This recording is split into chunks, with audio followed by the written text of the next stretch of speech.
జమ్మూ కాశ్మీర్ సరిహద్దులో పాక్ కవ్వింపు చర్యలు కొనసాగుతున్నాయి. అఖ్నూర్ సెక్టార్లో పాక్ రేంజర్లు కాల్పులకు తెగబడ్డారు. సైనిక పోస్టులే లక్ష్యంగా కుప్వారా, బారాముల్లాలో ఎల్ఓసి వెంబడి పాక్ సైన్యం కాల్పులకు దిగుతోంది. అయితే పాక్ కాల్పులను భారత సైన్యం సమర్థవంతంగా తిప్పికొడుతోంది. ఇదిలా ఉంటే పహల్గామ్ ఉగ్రదాడి నేపథ్యంలో కేంద్రం కీలక నిర్ణయం తీసుకుంది. కశ్మీర్ లోయలో 48 టూరిస్టు ప్రాంతాలను మూసివేస్తూ నిర్ణయం తీసుకుంది. 87 ప్రదేశాల్లోని 48 టూరిస్టు ప్రాంతాలను గుర్తించిన కేంద్రం వాటిని మూసివేస్తూ ఉత్తర్వులు జారీ చేసింది. మిగతా ప్రాంతాల్లో సాయుధ బలగాలతో భద్రతను ఏర్పాటు చేసింది. త్వరలోనే మూసివేసిన టూరిస్టు ప్రాంతాల్లో కూడా భద్రత కల్పించి ఆ తర్వాత వాటిని అందుబాటులోకి తీసుకువస్తామని ప్రభుత్వం స్పష్టం చేసింది.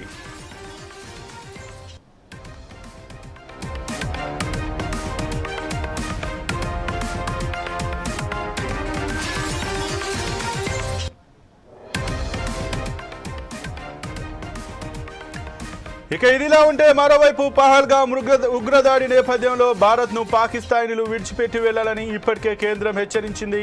అందుకోసం ఇచ్చిన 72 గంటల గడువు కూడా నేటితో ముగియనుంది. దీంతో గడువు ముగుస్తున్నా ఇంకా దేశంలోనే పలువురు పాకిస్తానీలు ఉన్నట్టు తెలుస్తోంది. ముఖ్యంగా తెలంగాణలో పాకిస్తానీలపై పోలీసులు నిఘా ఉంచారు. పాకిస్తానీల వీసాలను క్షుణ్ణంగా పరిశీలిస్తున్నారు. ఇప్పటి వరకు పాక్కు 4 తిరిగి వెళ్లిపోగా మరికొంతమందిపై పోలీసులు ఆరా తీస్తున్నారు.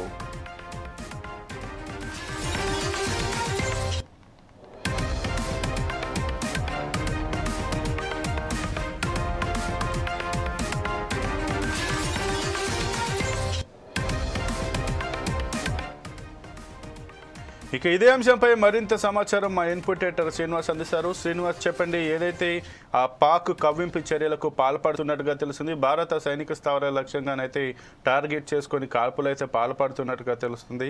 ఇక దీని గురించి మీ దగ్గర ఉన్న పూర్తి సమాచారం ఏంటి? సంపత్, ఏదైతే మనకు పాకిస్తాన్ మీద కఠిన నిర్ణయాల తర్వాత ఇక పాకిస్తాన్ కవ్వింపు చర్యలకు పాల్పడుతూనే ఉంది. ఇంకా పాకిస్తాన్కి ఇంకా వేరే అతిగతి లేని పరిస్థితులు అయితే ప్రస్తుతం ఉందని చెప్పచ్చు. అంటే వాళ్ళు ఉక్రోషంతో ఇవన్నీ కూడా చేస్తున్నారనేది మాత్రం మనకు స్పష్టమవుతుంది. ఎందుకంటే ఎప్పుడైతే సింధు నది ఒప్పందానికి సంబంధించి నిలిపివేయడం కావచ్చు, అదేవిధంగా ఇక్కడ భారత్లో ఉన్న పాకిస్తాన్ బయటికి పంపించడం కావచ్చు, అదేవిధంగా మనకి ఈ బార్డర్స్ అన్నింటినీ కూడా క్లోజ్ చేయడం కావచ్చు, ముఖ్యంగా నిన్న ఐక్యరాజ్య సమితిలో పాకిస్తాన్ తీరును భారత్ ఎండగట్టిన విధానం కావచ్చు, ఇవన్నీ కూడా పాకిస్తాన్కి ఉక్రోషాన్ని కలిగిస్తున్నాయి. ఏమీ చేయలేని పరిస్థితుల్లో కవ్వింపు చర్యలకు పాల్పడుతున్నాయని చెప్పచ్చు. మనం నిన్న చూసుకుంటే కనుక మనకి కాశ్మీర్ లోయలో అఖ్నూర్ సెక్టార్లో పాకిస్తాన్ మిలిటరీ సిబ్బంది కాల్పులు జరిపారు, కవ్వింపు చర్యలకు పాల్పడుతున్నారు.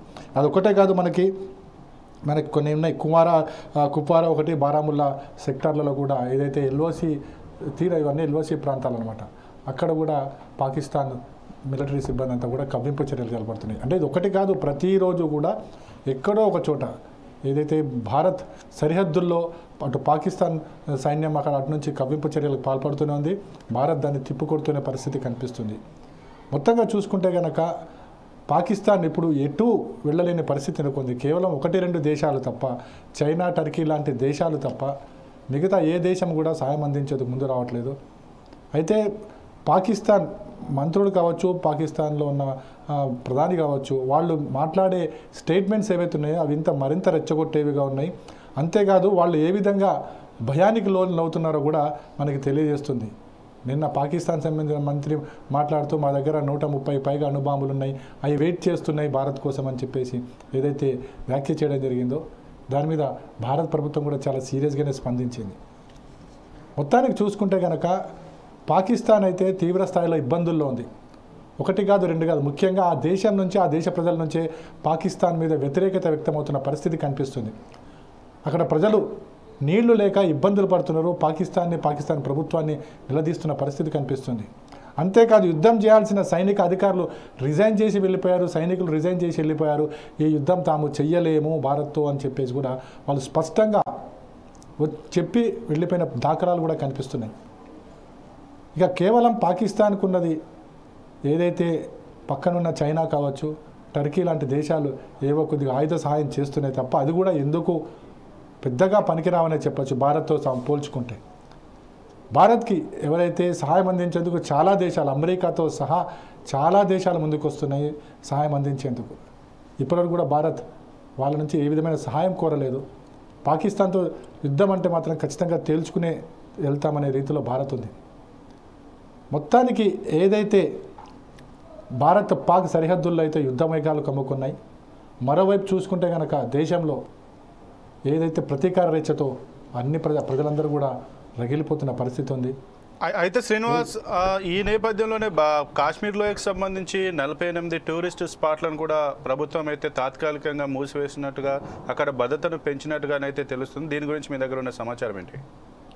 కాశ్మీర్లో మనకు మొత్తం 87 టూరిస్ట్ స్పాట్లు ఉన్నాయి. 87 టూరిస్ట్ స్పాట్లో 48 స్పాట్స్ ఏవైతున్నాయో అవి ఎక్కువగా ఉగ్రవాద ప్రాంతానికి దగ్గరగా ఉగ్రవాదులు తచ్చారే ఏరియాగా కూడా గుర్తించడం జరిగింది. అందులో మొన్న జరిగిన పహల్గామ్ కూడా ఒకటి చూసాం కదా. అక్కడ ఏ విధంగా ఉగ్రవాదులు ఏ విధంగా వస్తున్నారు, ఏ విధంగా వచ్చి కాల్పులు జరిపి వెళ్ళిపోయారు మనం చూసాం. అలాంటి సంఘటనలు రిపీట్ అయ్యే ఛాన్సెస్ ఉన్నాయి కాబట్టి అక్కడ ఆ ప్రాంతాలను కూడా మొత్తం క్లోజ్ చేయడం జరిగింది. మరో 40 ప్రాంతాలు ఏవైతున్నాయో అక్కడ సెక్యూరిటీని భద్రతను పెంచడం జరిగింది. కానీ అక్కడ కూడా ఖచ్చితంగా ఈ సమయ వేళలు కూడా అక్కడ కుదించడం జరిగింది. కొన్ని సమయాల్లో మాత్రమే విజిట్ చేయడానికి, అది కూడా భద్రతా సిబ్బంది ఉంటేనే అక్కడికి వెళ్ళే విధంగా కూడా అక్కడ చేయడం జరిగింది. మొత్తానికి ఒకవైపు చూసుకుంటే కనుక అటు జమ్మూ కాశ్మీర్కి సంబంధించి టూరిస్టులకి ఏ విధంగా ఇబ్బందులు కలగకుండా చేసే ప్రయత్నం చేస్తుంది సైనికులు, అదేవిధంగా అటు పాకిస్తాన్తోని ఎప్పుడు ఏ విధమైన ఏ క్షణమైన యుద్ధం వస్తే వెంటనే రంగంలో దిగే కూడా భారత్ సిద్ధంగా ఉంది. అందుకు సంబంధించిన ఆయుధ సంపత్తి అంతా కూడా మనం చూసాం, ఏ విధంగా ఇప్పటికే మోహరించడం జరిగింది. మరోవైపు చూసుకుంటే కనుక కేంద్రంలో రేపు అత్యవసర సమావేశం జరపాలని చెప్పేసి కూడా భావిస్తుంది. ఏదైతే కాంగ్రెస్ పార్టీ డిమాండ్ చేసింది, ఏదైతే గత వారం రోజులుగా జరిగిన పరిణామాలు కావచ్చు, భవిష్యత్తులో ఏం చర్యలు తీసుకోబోతున్నారో పాకిస్తాన్ మీద అన్న అంశాల మీద లోక్సభ సమావేశం పెట్టమని చెప్పేసి కాంగ్రెస్ పార్టీ డిమాండ్ చేసింది. ఈ మేరకు రేపు ముందుగా కేబినెట్ సమావేశం కాబోతుంది. కేబినెట్ సమావేశంలో తగు నిర్ణయం తీసుకున్న తర్వాత ఏం చేయాలి అంటే పార్లమెంట్లో దీనికి సంబంధించి ప్రకటన చేయాలా, ఎమర్జెన్సీ పార్లమెంట్ని సమావేశపరిచి దీని గురించి మాట్లాడాలన్న దాని మీద రేపు కేబినెట్లో నిర్ణయం తీసుకోబోతున్నారు సంపత్. అయితే శ్రీనివాస్, ముఖ్యంగా మరి భారత్లో ఉన్న పాకిస్తానీలు ఎవరైతే ఇంకా ఇప్పటి వరకు గడువు ముగిసినా కూడా భారత్ను వీడలేదో వాళ్ళ పరిస్థితి ఏంటో, ఒకవేళ వాళ్ళని ఐడెంటిఫై చేయడానికి ఇటు కేంద్ర నిఘా వర్గాలు కావచ్చు, పోలీసులు ఏమైనా ప్రయత్నాలు చేస్తున్నారా? ఒకవేళ ఇంకా గడువు మీరి కూడా ఉన్న వాళ్ళని వారిపైన ఎటువంటి చర్యలు తీసుకునే అవకాశం ఉంది? సంపత్, ఈ భారత్లో నివాసం ఉంటున్న పాకిస్తానీలకు సంబంధించి ఆయా రాష్ట్ర ప్రభుత్వాలు తాత్సారం చేస్తున్నాయనే ఒక విమర్శ అయితే మనకు వస్తుంది. ఎందుకంటే ఉదాహరణకి మనకి హైదరాబాద్ గురించే తీసుకుంటే కనుక హైదరాబాద్లో మనకి 213 మంది పాకిస్తానీలు ఉన్నారు. అందులో 150 వరకు కూడా లాంగ్ టర్మ్ వీసా కలిగిన వాళ్ళు ఉన్నారు. 39 వరకు షార్ట్ టర్మ్ వీసా ఉన్న వాళ్ళు ఉన్నారు. అదేవిధంగా బిజినెస్ వీసా, మెడికల్ వీసాల మీద ఉన్న వాళ్ళు ఉన్నారని చెప్పి కేంద్రం నుంచి నిఘా వర్గాలు సమాచారం అందించాయి. ఈ సమాచారం అందించే ముందు కేంద్ర హోంశాఖ మంత్రి అమిత్ షానే అన్ని రాష్ట్రాల ముఖ్యమంత్రులకు ఫోన్ చేసి దీని మీద సీరియస్గా దృష్టి సారించండి, ఖచ్చితంగా ఇక్కడ ఉన్న పాకిస్తానీలు ఎవరైతే వాళ్ళందరినీ కూడా వెనక్కి పంపించండి చెప్పేసి స్పష్టమైన ఆదేశాలు కూడా జారీ చేయడం జరిగింది. కానీ ఈ రోజుకి 72 గంటలు ముగుస్తుంది. హైదరాబాద్ నుంచి కేవలం 4 మాత్రమే పాకిస్తాన్కి వెళ్ళడం జరిగింది. 213లో 4 మాత్రమే పాకిస్తాన్కి వెళ్తే 209 మంది ఇంకా ఎక్కడున్నారు?